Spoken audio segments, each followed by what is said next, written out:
Hello students, তো তোমরা যারা জিএসটি এর জন্য প্রিপারেশন নিচ্ছ বা তোমাদের পরশুদিন যাদের জিএসটি এক্সাম, জিএসটি এ ইউনিট, তো একটা প্রশ্ন অনেকে করতেছো। ইউজুয়ালি আমি এই প্রশ্নটার উত্তর কাউকেই দিই না বা দেওয়াটা আসলে যৌক্তিক মনে করি না। তারপরেও তোমাদের যেহেতু শেষ এক্সাম, একটা আইডিয়া থাকা উচিত যে তোমার আসলে কত মার্ক তোলা উচিত। এরকম একটা কোশ্চেন তোমরা করো যে টপ পাওয়ার জন্য কত মার্ক তুলবা।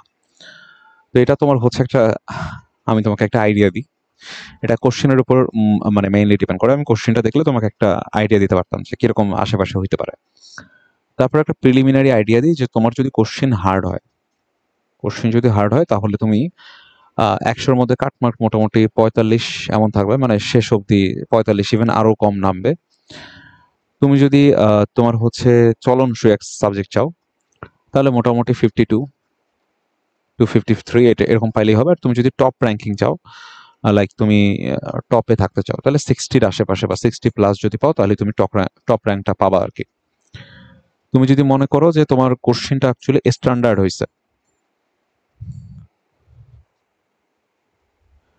তো স্ট্যান্ডার্ড হইলে তোমার হচ্ছে কাটমার্ক ধরে রাখবা 48 টু 50।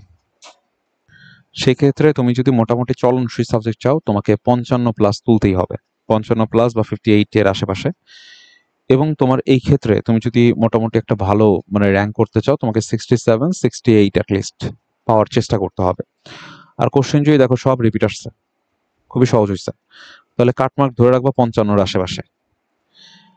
তোমার হচ্ছে তুমি যদি একটা চলনসই সাবজেক্ট চাও, তাহলে তোমার হচ্ছে 62 to 65। আর টপ র্যাঙ্ক চাইলে তখন তোমাকে 80-র আশেপাশে আসতে হবে, 75+ এমন। তো ইজি কোশ্চেন হওয়ার চান্স কম, আমার যতদূর মনে হয় স্ট্যান্ডার্ড হওয়ার চান্স এবার বেশি।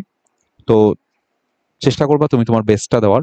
এখন ওতে তুমি যত মার্ক তুলতে পারো, কারণ তোমাকে যদি আমি এখন বলে দিই যে ধরো তুমি আমাকে হঠাৎ করে কোশ্চেন করলা যে কত মার্ক পাইলে আমি টপ করব, তোমাকে আমি বললাম যে আচ্ছা তুমি 65+ পেলেই হবে, তো তখন দেখা গেল তুমি 67টার মতো শিওর জায়গায় বসেছিলা, আর তুমি রিস্ক নিলা না। পরে বের হয়ে শুনলা যে কোশ্চেন আসলে অনেক ইজি হয়েছে, সবাই মোটামুটি 80-90টা দাগাইছে।